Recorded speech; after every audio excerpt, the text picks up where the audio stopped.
I first noticed it about 7 months ago. There's a small window above my kitchen sink overlooking my backyard. My morning routine always includes washing my coffee mug and watching the birds chirp the morning into being as a coffee machine produces a fresh pot. But that morning was different. As I watched the birds flapping around aimlessly, something caught my attention through my peripheral vision. Something on my side of the windowsill. It was a tiny dot, not much bigger than a fly, squirming around a cloud of white silk. I initially thought it was a gnat. My small windowsill plant and its corresponding humidity often attracts small critters. I neared my nose to the white cloud and saw 8 tiny legs flailing around, adding to the misty web. Every morning in the following weeks and months included checking in on my new spider buddy as I washed my mug and waited for my coffee. I'm not sure why I think of it as a he, usually floated on his cloud of a web, not moving. Occasionally, I would offer a small, stimulating puff of air to see if he was still alive. He always was. The days and weeks passed. The December chill was traded for the warm and humid May mornings, and my little friend continued to float around on his web.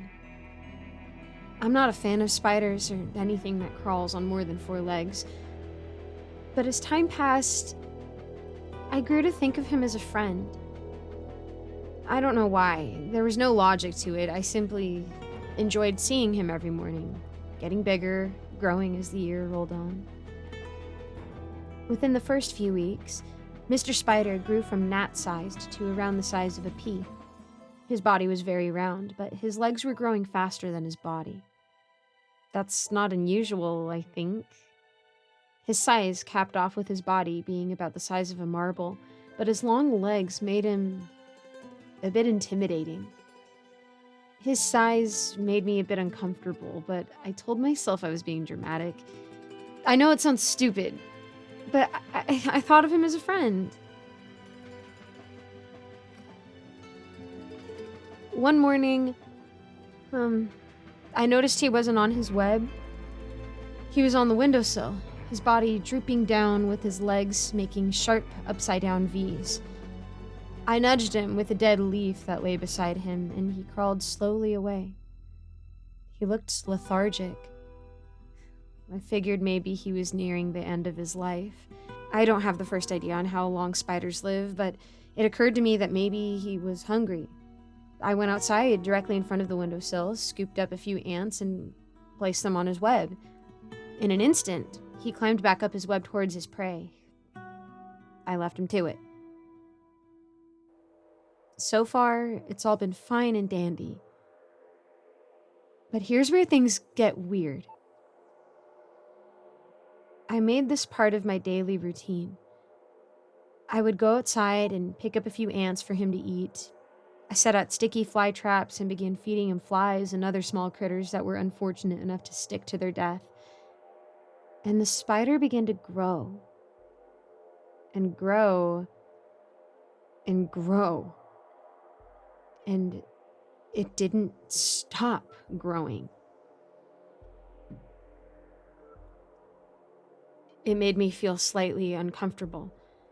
But I know how big tarantulas can get, and he wasn't there yet, so I kept feeding him.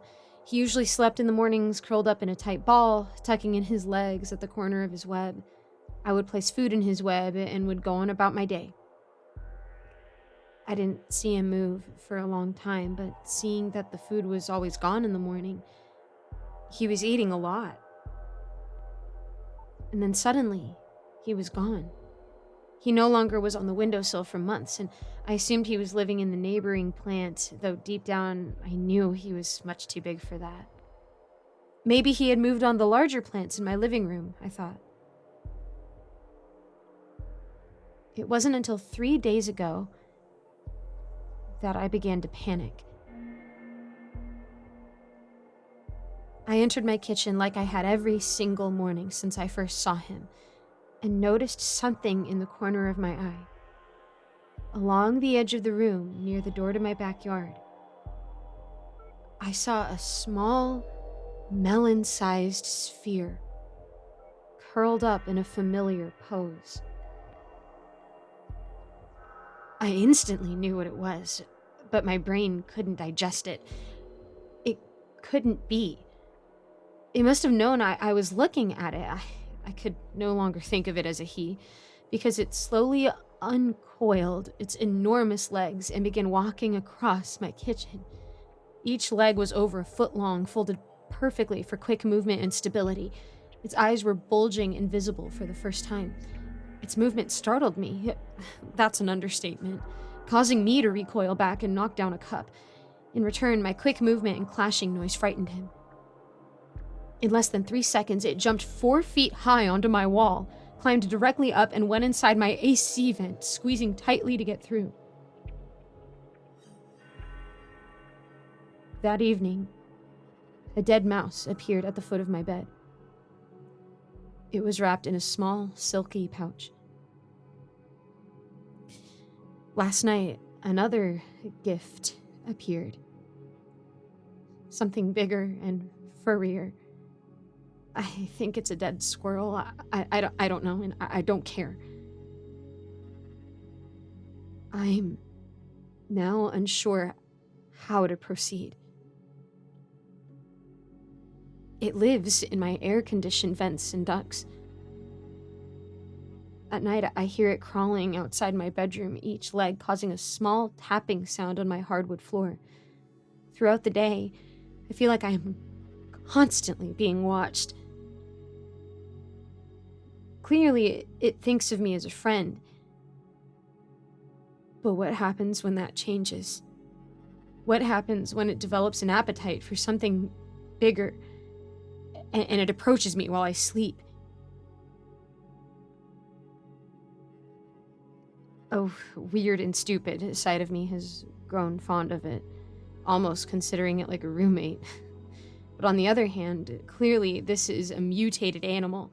Spiders don't grow that size, and if push comes to shove, I do not want him around if things go south. Is it venomous? Does that even matter, seeing that it could probably kill me without much effort? It's too quick for me to catch, and even if I try, I don't want to anger it. What should I do?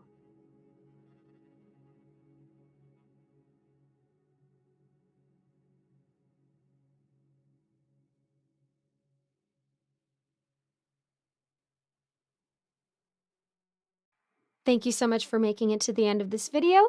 A quick shout out to my patrons, Old Penguin, Rinku Star, Melissa Perez, Icy Narrates, Seven Cities Journalist, Cupcake Hips, Eric Cifuentes, Alonso, Austin My Love, Ellie Hutmeyer, Jesse Hartley, Lawrence Wallen, Mr. Sankofa, and William Hartley. I always try to link a different charity in the description, so go ahead and check that out. I'm also going to start having more things on my Patreon soon, so keep your eyes peeled. And as always, I'd love to know how I can be praying for you, so go ahead and drop a comment and let me know how I can do that. Thank you so much, and I hope to see you in the next video.